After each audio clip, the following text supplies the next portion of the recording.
Episode 04 of 1001 Stories of Finance. More than money. Lanel stared at the stars above in the quiet darkness, his mind drifting back to the canteen at his new school, a place defined by the clatter of trays and the hollow roll of forced laughter. Oh, Daddy didn't give you plenty of money today. The boys, mostly Lanel's new classmates, would sneer at him every time. Their jab triggered waves of sneakers from the surrounding tables. To them, Lanel had quickly become the no money boy. At first, he arrived with plenty to spend, attracting friends immediately. But the generosity didn't last, and soon he spent cautiously, while others splurged at every opportunity. Before transferring to Ville, Lanel had been the son his friends coveted. At his old school, he was the boy with the heavy wallet and the open hand. He bought loyalty in the form of carbonated drinks and contraband snacks. As the only child of Mr. and Mrs. Morris, he had been more than pampered. He had been shielded from the realities of money. I don't think this is good for his upbringing, Mrs. Morris often warned her husband, her voice tight with concern. A boy his age with a surplus of cash is a boy looking for trouble. But Mr. Morris, recalling the gnawing emptiness of his own childhood pockets, would shake his head. I just don't want him to feel less than, he argued. He's our only one. Why should he struggle if he doesn't have to? But the struggle came anyway. It arrived in the near riots behind the school canteen as students fought over the imported gadgets and designer gear Lanel was handing out. His reckless attempt to buy a fan club had shattered school order, and the inevitable suspension was a cold splash of reality. At Ville, the pattern almost repeated. Mr. Morris still slipped extra bills into Lanel's blazer, driven by a lingering fear of his own past poverty. But after a night of honest reckoning between husband and wife, the extra money finally slowed. Mr. Morris reduced Lanel's allowance to a mere third of its original size.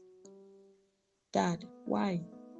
Lanel asked, staring at the few bills in his palm as if they were a language he couldn't read. The answer didn't come in the classroom, but in the garden. The sky had deepened into a bruised purple, and the mango trees cast long, swirling shadows across the grass. Mr. Morris sat beside Lanel, silent for a long moment before he spoke. Mr. Morris didn't focus on the why of the suspension. Instead, he spoke about the how of the future.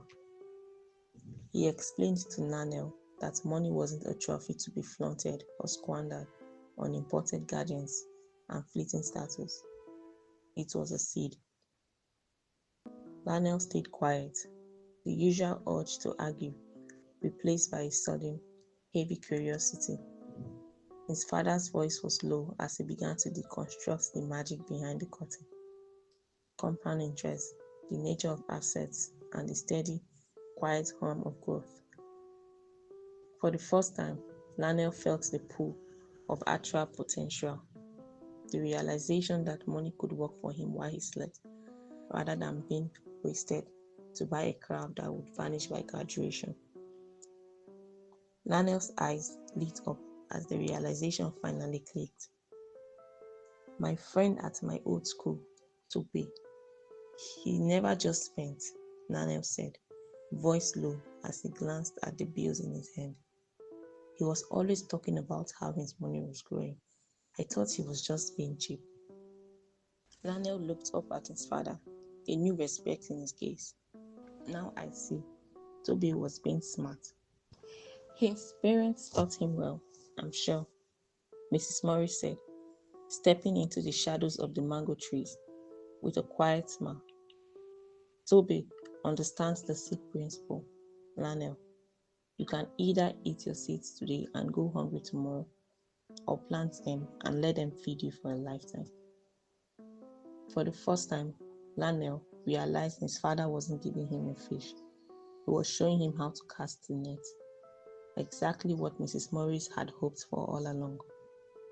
Now, standing under the same stars that once seemed like distant, unreachable diamonds, Lanel didn't feel poor. He felt like an architect. The canteen bullies didn't matter anymore. Their laughter had been loud only because their pockets and minds were empty. I wish I had learned these morning lessons earlier, like Toby, Lanel said softly. It's never too late to begin, his father replied, his voice echoing in Lanel's mind. As his parents wrapped their arms around him and walked back inside, Lanel knew one thing. His confidence no longer came from the cash in his pocket, but from the financial acumen his father had promised to continue teaching him. From that moment on, he would walk through life with the quiet, unshakable assurance of a boy who understood his true worth. And that thought made Lanel grin, steady and sure, like a star finally finding its place in the sky. Keep enjoying the episodes of 1001 Stories of Finance at 1001storiesoffinance.wordpress.com.